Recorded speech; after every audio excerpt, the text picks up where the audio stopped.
Hello everyone, welcome to mission Gurukul के daily current affairs session में आज आपका स्वागत है। तो आज का हमारा फोकस 10 जून के न्यूज़ पे रहेगा। तो बिना डिले के स्टार्ट करते हैं अपना न्यूज़। सबसे पहले रिवीजन क्वेश्चंस। आज हमारे पास ज़्यादा न्यूज़ नहीं था बताने के लिए, तो हमने रिवीजन क्वेश्चंस ज़्यादा कर दिए ताकि आपको जानकारी मिलते रहे। डेली मेरे पास कुछ टॉपिक्स बच जाते क्योंकि सेशन बड़ा होता है, तो कुछ टॉपिक्स बच जाते हैं जिसको मैं सप्लीमेंट्री नोट्स में डालते रहता हूँ ताकि आपको एंड में उसको भी प्रोवाइड कर दे। अगर किसी को अगर ज़्यादा पढ़ने की ज़रूरत है या ज़्यादा पढ़ने का मन कर रहा है, तो वो सप्लीमेंट्री नोट्स से मैं भी क्वेश्चन ऐड करते रहता हूँ ताकि आपका होलिस्टिक कवरेज होता रहे, ताकि ऐसे क्वेश्चंस जो कि आ जाते हैं यूपीएससी में, जहाँ जो कहीं नहीं मिलते हैं, वो सब भी आपको यहाँ पे मिल जाए, प्रोवाइड कर दिए जाए। तो स्टार्ट करते हैं अपने रिवीजन क्वेश्चन से। तो यूविका प्रोग्राम एक न्यूज में रहा था कुछ दिनों पहले, तो इसको कवर कर लेते हैं कि what is consider the following statements regarding YUVIKA programme. It stands for Yuva Vigyani कार्यक्रम। तो ये आपका स्टेटमेंट सही है। वाई यू से ये हो गया युवा, वी आई से हो गया आपका विज्ञानी, और कार्यक्रम से का ये किसका इनिशिएटिव है? यहाँ पे लिखा हुआ ministry of science and technology. जिन लोगों ने ये क्वेश्चन सॉल्व कर रखे हैं, मेरा यही रिक्वेस्ट रहता है कि आप इसको अटेम्प्ट करते रहे क्वेश्चन सेक्शन में। अगर मैं नहीं भी बोलता हूँ फिर भी आप अटेम्प्ट करते रहे, क्योंकि मैं कमेंट सेक्शन हमेशा देखते रहता हूँ, और वहाँ पे कमेंट सेक्शन में अगर आप लोग सही अटेम्प्ट करते हैं तो हम लोगों को इंकरेजमेंट मिलता है कि अच्छा कोई तो पढ़ रहे हैं और रिवीजन भी कर रहे हैं। तो ये स्टेटमेंट आपका गलत है, क्योंकि ये आपका नासा इसरो का है प्रोग्राम। तो यहाँ पे ISRO होना चाहिए, नॉट मिनिस्ट्री। मिनिस्ट्री का नहीं है, तो ये स्टेटमेंट गलत हो गया। साथ ही साथ ये जो प्राइमरीली एम्ड है, ये जैसे देखिए, ये तो बहुत लोगों ने फाइंड कर लिया कि इसरो का प्रोग्राम है, लेकिन आप जब भी यूपीएससी का एग्जाम देने जाइएगा तो आपका 2 स्टेटमेंट या एक स्टेटमेंट आपको पता रहेगा, और एक दो स्टेटमेंट बहुत ही ज़्यादा डीप में या बहुत ही ज़्यादा यूनिक पूछ दिया जाता है जिसको आपको नहीं पता होता है। तो जैसे आपने ऑप्शन 2 इलिमिनेट कर दिया, तो 2 ऑप्शन तो आपके सीधे सीधे इलिमिनेट हो गए। अब आपको इनमें देखना है। The programme is primarily aim to imparting basic knowledge of space technology and it is its application to the students of class 10। तो यहाँ पे ये स्टेटमेंट गलत है, क्योंकि इसमें जो 3 स्टूडेंट चूज होंगे वो क्लास 9 के होंगे। तो ये स्टेटमेंट आपका गलत हो गया। तो इसका आंसर क्या हो गया? 1 लेकिन आप अगर एलिमिनेशन मेथड यूज करेंगे तो आपका क्या होगा कि आप एटलीस्ट 50-50 प्रोबेबिलिटी पे तो आ ही जाएंगे। अब चलते हैं दूसरे स्टेटमेंट में। हमने कल डिस्कशन कर रखा था कि कैसे UVC रेज का यूज करके एक कैबिनेट बनाई गई है, और उस कैबिनेट के थ्रू डिसइंफेक्शन करेंगे। और उसमें हमने एक पॉइंट छोड़ दिया था, वो आज हम क्वेश्चन के तरफ देख लेते हैं कि यूवीसी रेज को ही बोला जाता है अल्ट्रा वायलेट जर्मिसाइडल इरेडिएशन, यानी ये जो रेडिएशन है वो जर्म्स को किल करता है। तो यहाँ पे आंसर क्या हो गया? यूवीसी। UVB का हमने क्या देख रखा है कि इसके हेल्प से हमारा क्या होता है, ये विटामिन डी सिंथेसाइज करने में ये हेल्प करता है। तो ये भी आपका एक इंफॉर्मेशन पता चल गया। ए रेज जो होते हैं वो सबसे ज़्यादा अर्थ तक पहुंचते हैं, तो उसका जो जो भी इम्पैक्ट होता है कैंसर वगैरह उन सब में सबसे ज़्यादा इसका इम्पैक्ट रहता है। हालांकि देखिए, जैसे जैसे आप ऊपर जाते जाएंगे वैसे वैसे A B C, तो C का सबसे हाईएस्ट एनर्जी होता है, तो उससे ज़्यादा नुकसान पहुंचेगा। लेकिन वो ज़्यादा सन वो जो रेज होते हैं वो ओजोन लेयर में जितने ज़्यादा एनर्जी होती है उतना ज़्यादा ऑब्जर्व हो जाते हैं, तो एब्जॉर्ब हो जाते हैं, तो उससे क्या होता है कि वो नीचे सरफेस तक पहुंच नहीं पाते हैं। तो ये भी आपको पॉइंट ध्यान में रखना है। तो इसका आंसर क्या हो गया? Answer C. तीसरा क्वेश्चन क्या है, ये हमने बहुत ही अच्छे से डिस्कस कर रखा है। National programme on the youth and responsible for youth, ये जो नेशनल प्रोग्राम्स फॉर यूथ है, क्या रिस्पॉन्सिबल आर्टिफिशियल इंटेलिजेंस, ये किसके द्वारा लॉन्च है? तो यहाँ पे स्टेटमेंट ने बोला है कि ज्वाइंट इनिशिएटिव है, तो ये स्टेटमेंट गलत है। ये ज्वाइंट इनिशिएटिव नहीं है। ज्वाइंट इनिशिएटिव ये है आपका national artificial portal is a joint initiative of ministry of electronics, और यहाँ पे सिर्फ ओनली दिया हुआ है, तो ये भी स्टेटमेंट गलत हो गया। ये आपका इंटरचेंज है। नेशनल आर्टिफिशियल पोर्टल जो है वो ज्वाइंट इनिशिएटिव है नासकॉम और मिनिस्ट्री की, और ये जो प्रोग्राम है वो सिर्फ मिनिस्ट्री का इनिशिएटिव है। तो यहाँ पे आंसर क्या हो गया आपका? नन। अब चलते हैं नेक्स्ट क्वेश्चन में। नेक्स्ट क्वेश्चन क्या है? Which articles talks about the Indian constitution में जो प्रोविजन है उसमें ग्रांट ऑफ एडिशनल जो सेंट्रल असिस्टेंस देता है स्टेट्स को, उसके अलावा भी असिस्टेंस दिया जाता है, किस लिए? To for welfare of tribal region, और उनका एडमिनिस्ट्रेशन के लिए एडिशनल ग्रांट दी जाती है। तो वो कौन से आर्टिकल में इसकी बात की गई है? तो इसका आर्टिकल आपका 275(1) है। आपको ये स्टेटमेंट क्यों दिया गया है? जैसे देखिए, अगर आप यूपीएससी का प्रिपरेशन कर रहे हैं तो आपके पास एक बुक होना मस्ट है, that is pocket book of Indian constitution. आपको बड़ी सी कॉन्स्टिट्यूशन की बुक नहीं खरीद के रखनी है कि एकदम मोटा सा कॉन्स्टिट्यूशन का ग्रंथ खरीद लिए, वो जरूरत नहीं है। लेकिन पॉकेट बुक आती है कि 200 रुपये की आती है, वो आप ऑनलाइन खरीद लीजिए। बख्शी जी की आती है, वो आप ऑनलाइन खरीद लीजिए। और जब भी आपके न्यूज़ में कोई भी आर्टिकल आते हैं, जब भी आप कहीं से पढ़ रहे हैं तो कोई आर्टिकल आते हैं, तो आपको खोल के उसको देख लेना है कि हाँ ये आर्टिकल में एग्जैक्ट लाइन क्या है, क्योंकि जरूरी नहीं है कि उस आर्टिकल पे क्वेश्चन आए। आर्टिकल से जो आपका अंदर का जो पार्ट है उस पे भी क्वेश्चन आ जाते हैं। और ऐसे अगर आप ये प्रैक्टिस रखिएगा तो आर्टिकल बेस्ड क्वेश्चंस आप कभी नहीं गलत करिएगा, क्योंकि आप डेली अगर रिवाइज कर रहे हैं तो कुछ आर्टिकल्स तो आपके एकदम कंठस्थ हो जाएंगे, क्योंकि वो रेगुलरली आते हैं और क्वेश्चंस उन्हीं आर्टिकल पे आते हैं जो कि बहुत ही ज़्यादा कॉमन हो चुके हैं। तो ये आप प्रैक्टिस यूज कीजिए। और जिनके पास प्रॉब्लम होता है बुक खरीदने में, उनके लिए सिंपल है, आप ऐप डाउनलोड कर लीजिए। इंडियन कॉन्स्टिट्यूशन का ऐप ऑलरेडी अवेलेबल है प्ले स्टोर में, तो आप वो डाउनलोड करके रखिए और उसको यूज कीजिए। पर मैं सजेस्ट करूंगा कि आप बुक रखें, उससे आपको ज़्यादा इफिशियंसी मिलेगी। गैरसैंण को कि कहा, ये कल हमने देखा था कि कैसे ये उत्तराखंड का समर कैपिटल बना है। तो इसका आंसर ये डायरेक्ट स्ट्रेट फॉरवर्ड क्वेश्चन था, so कोई दिमाग लगाने की जरूरत नहीं है। Which of the following are initiative under Atal innovation mission? तो इसमें 5 इनिशिएटिव है, तो 3 हमने दे दिए यहाँ पे। और ये तीनों इनिशिएटिव के बारे में 1 लाइन में आपको पता होना चाहिए, क्योंकि एम पे ऑलरेडी क्वेश्चन आ चुका है कि किसका इनिशिएटिव है। ये हमने देखा है, नीति आयोग का इनिशिएटिव है। तो इसका आंसर क्या हो गया? All of the above. अब ग्रेट नॉट जो हमने पढ़ा था उसके बारे में हमने बताया था कि आप लोग इसके बारे में 2-4 लाइनें पढ़ लीजिएगा। तो जिन लोगों ने पढ़ा होगा इसके बारे में वो तो क्वेश्चन सही कर देंगे, either through correct right way और थ्रू एलिमिनेशन। ये देख उनको पता होगा कि ये माइग्रेटरी स्पेसीज है और एंडेंजर्ड इसका स्टेटस है आईयूसीएन में, और जो माइग्रेटरी स्पेसीज है उसमें ये कवर्ड हैं। क्यों? Agreement on conservation of African Eurasian migratory bird जो इनिशिएटिव है उसके अंदर कवर्ड है। और ये मड फ्लैट से ही रिलेटेड था। जो मड फ्लैट जो ड्रेजिंग चल रही थी उसको रोक दिया गया था, क्योंकि ये जो बर्ड्स हैं उसको थ्रेटन कर रहे थे।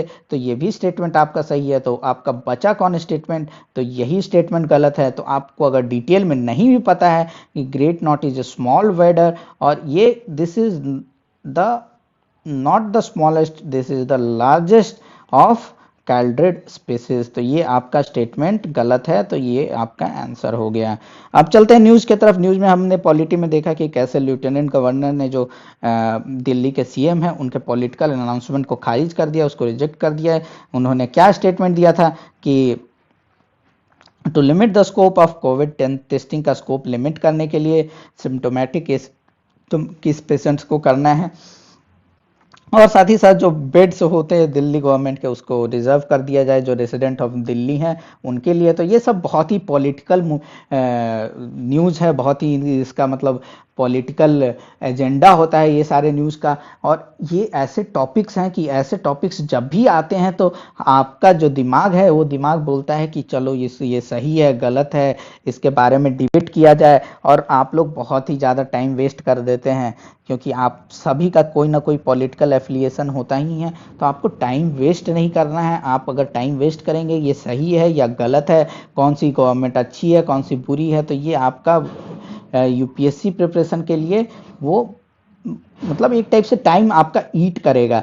तो आप ये जो वेस्ट करते हैं टाइम, ये आप अपने जो खाली टाइम होता है, जैसे आप इंटरटेनमेंट का आप कुछ टाइम रखते हैं उसमें आप ये कर सकते हैं, लेकिन आपके पढ़ाई के टाइम में ये नहीं जाना चाहिए। पढ़ाई में क्या है, तो आपको देखना है कि गवर्नर है, गवर्नर का नाम आए, आपको डायरेक्टली लक्ष्मीकांत में गवर्नर चैप्टर खोलना है, या फिर कॉन्स्टिट्यूशन ऑफ इंडिया में आपको देखने हैं कौन कौन से आर्टिकल हैं उसके बारे में, और उसको एक बार रिवाइज कर लेना है। तो बस वहीं से आपका काम खत्म हो गया। गया।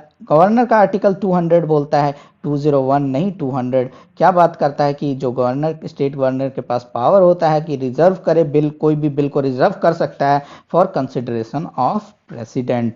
तो ये आपका स्टेटमेंट गलत हो गया क्योंकि आर्टिकल 200 ये बात करता है। और राइट टू हेल्थ, ये किस लिए बात आई, क्योंकि उन्होंने बोला कि सिर्फ और सिर्फ दिल्ली के लोगों को राइट टू हेल्थ होगा दिल्ली में, तो ये right to health is a part of what article 21 and that is a fundamental right. तो ऐसे ऑर्डर ऑलरेडी कॉन्स्टिट्यूशन के अगेंस्ट होते, तो ये this statement is correct and this statement is wrong. तो इसका आंसर क्या हो गया, one only. Recombinant DNA technology हमेशा से न्यूज में चलते आते रहता है और हमने पहले भी इसके बारे में ब्रीफली डिस्कशन किया है। तो आज ज़्यादा न्यूज़ नहीं थी तो ये न्यूज़ में आया भी था, तो इसको अच्छे से डिस्कस कर लेते हैं। क्या है रिकॉम्बिएंट डीएनए टेक्नोलॉजी, क्या है? इस टेक्नोलॉजी में क्या करते हैं हम लोग, 2-3 टाइप के जो जीन्स होते हैं, जो आर्टिफिशियल डीएनए बनाते हैं, उसको मिक्स करके technology use for producing artificial DNA through combination of different genetic material from different sources. जैसे कि एक प्लांट है जो कि बहुत ही ड्राउट रेजिस्टेंट है। ड्राउट रेजिस्टेंस इन सेंस जैसे घास है, घास का क्या होता है, या जो वीड्स होते हैं उनका क्या होता है, वो रेजिस्टेंट होते हैं। उनको आप कुछ न खाद दे रहे हो, न उसको मतलब उसको सीडिंग कर रहे हो, कुछ भी नहीं कर रहे हो, फिर भी वो उगते रहते हैं हमेशा। तो इसका मतलब क्या है कि they are resistance to this drought and several thing. तो वो ड्राउट रेजिस्टेंस उनका एक प्रॉपर्टी है, और वो किस चीज के कारण प्रॉपर्टी है, उसका एक जीन है, उसके कारण वो प्रॉपर्टी है। और आपका जैसे कि आपकी धान की खेती है या फिर गेहूं की खेती है, तो क्या करते हैं कि उसका जो जीन होगा जो ड्राउट रेजिस्टेंट प्रोवाइड कर रहा है, उस जीन को इस जीन में मर्ज किया जाएगा और एक नया जीन बनाया जाएगा या नया डीएनए बनाया जाएगा, और उसके थ्रू, तो इसका एक टाइप से इसमें यूज हो गया। उसके अलावा भी बहुत सारे यूज होते हैं, जैसे कि मेनली जो भी डिजीजेस हैं वो खास करके जो जेनेटिक डिजीजेस हैं वो लिंक्ड होते हैं आपके जीन से, तो उसमें भी आप ट्राई करते हैं कि एज एम्ब्रियो स्टेज पे ही वो जो जीन्स हैं जो वैसे चीजें कर रही हैं उसको जीन थेरेपी के थ्रू उसको फिक्स किया जाए। तो ये आपका, ये तो टेक्नोलॉजी के बारे में पता चल गई। जब हम लोग इसको जब बायोटेक्नोलॉजी पढ़ेंगे तो डिटेल में डिस्कस भी करेंगे कि कौन से एंजाइम के थ्रू कैसे कट किया जाता है, कैसे आपका मिक्स किया जाता है, कैसे दो जीन्स को मिलाया जाता है। तो इसका एप्लीकेशन क्या हो गया, जीन थेरेपी में यूज होता है।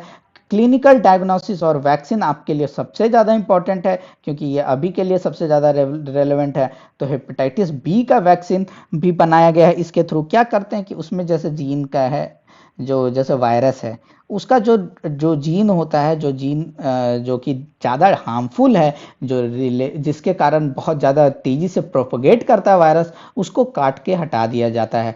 लेकिन जो जीन जो कि आपका एंटीजन या एंटीबॉडी बॉडी में प्रोवाइड कराने के लिए होता है उसको रखा जाता है। और उससे क्या होता है कि जब आपको जब ये वायरस, जो मॉडिफाइड वायरस जब आपके शरीर में इंट्रोड्यूस होगा, तो आपके जो इम्यून सिस्टम है, इम्यून सिस्टम को तो लगेगा कि वायरस आ गया है, तो they will start producing the antibodies to fight against this virus और दिस मॉडिफाइड वायरस। तो ये वायरस तो डेंजरस नहीं है, लेकिन शरीर में आपका एंटीबॉडीज बन गया है, तो जब ओरिजिनल वायरस का अटैक करेगा शरीर पे, तो आपके पास ऑलरेडी प्रोटेक्शन बना हुआ रहेगा और यू कैन ईजिली अवॉइड, और यू कैन ईजिली बी, एक टाइप से आप उस डिजीज से इन्फेक्शन नहीं होगा।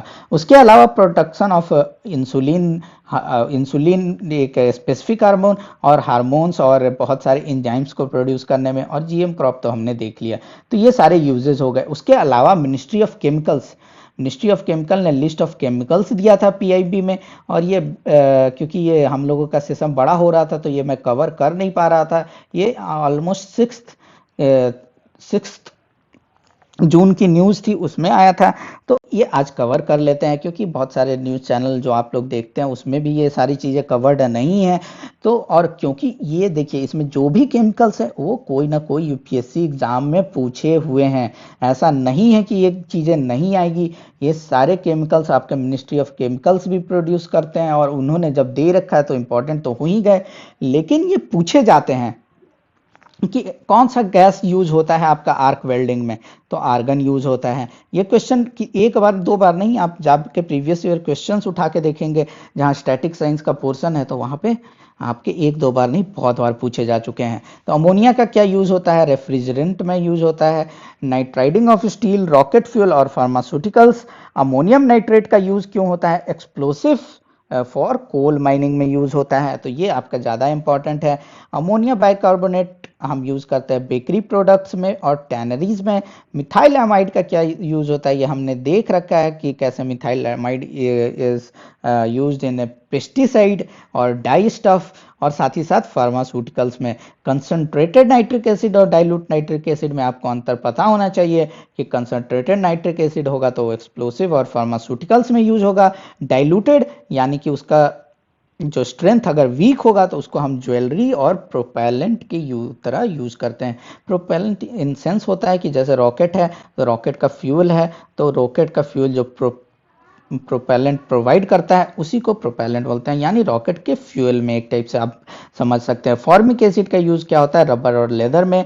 डाइमिथाइल फॉर्माइड का यूज क्या होता है, सॉल्वेंट ऑफ फाइबर, स्पैंडेक्स और पॉली।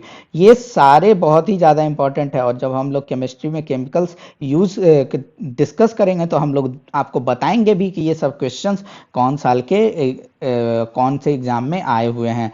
देखिए ये सिविल सर्विसेज में यूजुअली स्टैटिक पोर्शन का वेटेज कम कर दिया गया है, खास करके साइंस में, और साइंस एंड टेक्नोलॉजी से ज़्यादा पूछा जाता है।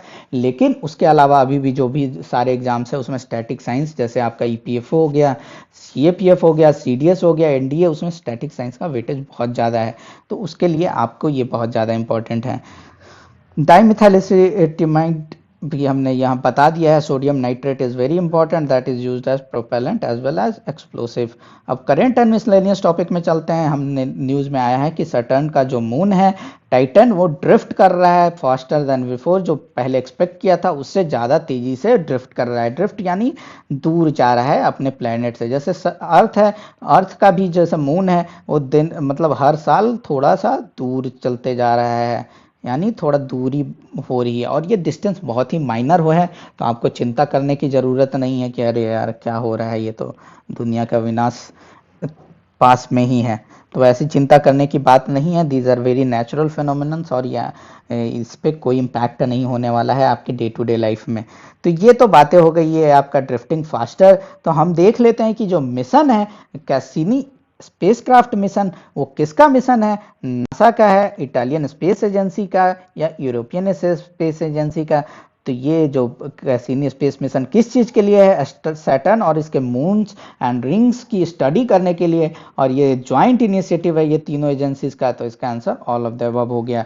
Food safety and standard authority ने जो FSSAI है, FSSAI, उसने लॉन्च किया है फूड सेफ्टी इंडेक्स। क्यों, तो ये फूड सेफ्टी डे हमने देखा था कल कि कैसे फूड सेफ्टी डे मनाया जाता है, और साथ ही साथ हमने देखा था कि कल का नहीं, एक दिन पहले का भी न्यूज है, अदिस अबाबा हमने देखा था कि फूड सेफ्टी से रिलेटेड फर्स्ट कॉन्फ्रेंस है। तो वो आपको टर्म्स जैसे अभी फिर से ये आ गया तो आपको पुराना रिवाइज कर लेना है, सिर्फ ऐसा नहीं कि डेली पढ़ रहे हैं और डेली भूल रहे हैं। आप पुराना रिवाइज कीजिएगा तो पुराना वाला आपके दिमाग में बैठ जाएगा, और साथ ही साथ ये भी आपका अच्छे से याद रहेगा। तो फूड सेफ्टी पे कौन से स्टेट को बहुत ही ज़्यादा अच्छे इंडेक्स में आए हैं, तो गुजरात, तमिलनाडु और Maharashtra have topped this list, और they are the big states. Small states में गोवा जैसे स्टेट्स हैं। तो स्टेट्स का नाम ज़्यादा आपका इंपॉर्टेंट नहीं है यूपीएससी के क्वेश्चंस में, लेकिन आपका क्या इंपॉर्टेंट है कि जो आपका जो इंटरनेशनल कॉन्फ्रेंसेज होते हैं, या फिर जो थीम था that is food safety is everyone's business, this is very important. साथ ही साथ ई बुक लॉन्च किया है, किसने लॉन्च किया है, ईट राइट ड्यूरिंग कोविड-19, this has been released by FSSAI। अब चलते हैं यूपीएससी से रिलेटेड क्वेश्चन। यूपीएससी से रिलेटेड क्वेश्चन सिविल सर्विसेज से उसमें देखा जा रहा है कि कृष्णा और गोदावरी नदी के बेसिन और वाटर के रिलेशन में डिस्प्यूट चल रहा है तेलंगाना और आंध्र प्रदेश स्टेट में। तो आपको क्या करना है, जब भी रिवर आती है तो एक दो क्वेश्चंस आ जाते हैं यूपीएससी सीएससी में। तो आपको क्या करना है, उसमें फोकस रखना है। जो भी रिवर्स हैं, खास करके मेन स्ट्रीम के अलावा जो छोटे छोटे भी रिवर्स हैं, उसका आपको ट्रिब्यूटरी, राइट ट्रिब्यूटरी है या लेफ्ट ट्रिब्यूटरी है, उसका ओरिजिन कहाँ हो रहा है, कौन से स्टेट्स से गुजर रही है, ये 3 डेटा तो आपको पता होना चाहिए। साथ ही साथ उसका लेंथ भी अगर पता है तो भी अच्छी बात है, क्योंकि कभी कभी सीक्वेंस पूछ दिया जाता है कि कौन सी नदी बड़ी है, तो उसमें आप फिर कंफ्यूजन हो जाएंगे। तो ये 4-5 अगर डेटा पता होगा, और मान लीजिए अगर 2-3 पेज का आपका ये नोट्स होगा, तो आप समझ सकते हैं कि 2-3 पेज के नोट्स से आप 1-2 क्वेश्चन सॉल्व कर ले रहे हैं, तो आपके लिए कितनी बड़ी बात है। आप यूपीएससी में साल 2 साल 3 साल लोग प्रिपेयर करते हैं, और फिर भी आप एक, और जो मार्जिन होता है सिलेक्शन और नॉन सिलेक्शन का 1-2 क्वेश्चंस का ही होता है, और ये क्वेश्चंस बहुत ही टफ होते हैं क्योंकि लोग इसको प्रिपेयर नहीं करते हैं। तो जब नदी का नाम आ रहा है, तो आपको वो नोट्स अगर नहीं बना रखे हैं तो नोट्स बनाना आज से ही शुरू कर दें, और ये सबसे पहला नदी कृष्णा और गोदावरी नदी ले लें, और साथ ही साथ उसके ट्रिब्यूटरीज भी अगर कोई बड़े हैं तो उस पर बना लें। अगर बना हुआ है तो आप उससे रिवाइज कर लें। कोरल ट्रायंगल डे जो मनाया गया वो जून 9 को। तो कोरल ट्रायंगल जो है ये एक रीजन है। कौन सा रीजन है, ये यहाँ का रीजन है, जो हम अगर कॉन्टिनेंट बनाएंगे, जैसे ये अफ्रीका है, तो ऐसे हमारा ये इंडिया हो गया, और यहीं पे आपका जो ये सारे देशेज हैं, तो ये वाला जो एरिया है बिफोर ऑस्ट्रेलिया, ठीक है ना, ये बिफोर ऑस्ट्रेलिया का रीजन होना चाहिए, मतलब ऑस्ट्रेलिया इसमें इंक्लूडेड नहीं है। तो ये ऑस्ट्रेलिया हो गया, ये न्यूजीलैंड हो गया। तो ऑस्ट्रेलिया के ऊपर और इंडिया के नीचे जो देशेज है, कौन कौन से देशेज, फिलीपींस, मलेशिया, इंडोनेशिया, तिमोर, और ये साथ ही साथ पापुआ न्यू गिनिया और सोलोमन आइलैंड, इनका के जो ट्रायंगल है इसको बोला जाता है कोरल ट्रायंगल। तो ये बहुत ही इंपॉर्टेंट है। क्यों इंपॉर्टेंट है कि इसको माना जाता है 3 मेगा इकोलॉजिकल कॉम्प्लेक्सेस। उसके अलावा और 2 मेगा इकोलॉजिकल कॉम्प्लेक्सेस कौन है, एक कॉन्गो बेसिन है और एक अमेरिकन रेन फॉरेस्ट जो है वो है। तो आप ये तीनों आप देख लीजिए मैप के थ्रू, और इसमें कौन कौन से कंट्रीज आते हैं। CT6 कंट्रीज बोला जाता है इनको, कोरल ट्रायंगल 6 कंट्रीज। तो ये कौन कौन से हैं, अभी हमने देखा कौन कौन से, Indonesia, Malaysia, Philippines, Timor, Papua new Guinea और सोलोमन आइलैंड। तो ये पता होने चाहिए। उसके बाद अब देखते हैं वन लाइनर देख लेते हैं। तुरंत कस्टम किस स्टेट का है, तो बंगलोर और चेन्नई के central board of indirect taxes और जो कस्टम्स डिवीजन है उसने लॉन्च किया है। उसमें क्या है कि फेसलेस असेसमेंट होगा रिमोट के थ्रू, कि हाँ जो आपका कस्टम क्लियरेंस होगा वो फेसलेस होगा। रेमन मैग्से अवार्ड जो है वो कैंसिल हो चुका है, और हम लोगों ने देख रखा है कैसे EPFO एग्जाम में आपके अवार्ड से क्वेश्चन आते हैं। तो इस साल का तो कैंसिल हो गया। ये एशिया का हाईएस्ट ऑनर अवार्ड भी माना जाता है, और इक्वेलेंट टू नोबेल प्राइज जिसको ट्रीट किया जाता है। तो इस साल का तो कैंसिल हो गया। तो आप कम से कम पिछले साल लास्ट ईयर का आप देख के कमेंट करिए कि किसको मिला था। और स्टेट ऑफ उत्तराखंड की बायोडाइवर्सिटी ने एक बायोडाइवर्सिटी पार्क खोला है, तो ये भी सही बात है। China has reached the deepest down, यानी सब अर्थ के सबसे लोएस्ट पॉइंट तक पहुंची है थ्रू अनमैन्ड, मतलब कोई आदमी नहीं पहुंचा है, लेकिन एक समरसेबल, अनमैन्ड समरसेबल के थ्रू वो डीपेस्ट पॉइंट तक पहुंचे हैं। और वो कौन सा है, मरीना ट्रेंच। तो ये ऐसे न्यूज़ अगर आ रहे हैं, आपका ज्योग्राफी टॉपिक है, तो आपको इंटरनेशनल सीबेड अथॉरिटी और अनक्लॉज के बारे में आपको, क्योंकि इंटरनेशनल ऑर्गेनाइजेशंस हैं, तो ये पता होने चाहिए। तो ये आप एक टाइप से रिवाइज करके 2-2 4-4 लाइन उस पर ऐड कर लीजिए ये नोट्स में। तो आज का सेशन यहीं पे ख़त्म होता है। सेशन आपका थोड़ा सा छोटा रहा आज का, लेकिन हमने ट्राई किया कि जितना ज़्यादा से ज़्यादा आपको जानकारी दे सके। फिर मिलते हैं कल इसी डेली करंट अफेयर सेशन में। अगर वीडियो पसंद आए तो इसको लाइक एंड शेयर कर दीजिएगा। तब तक के लिए धन्यवाद।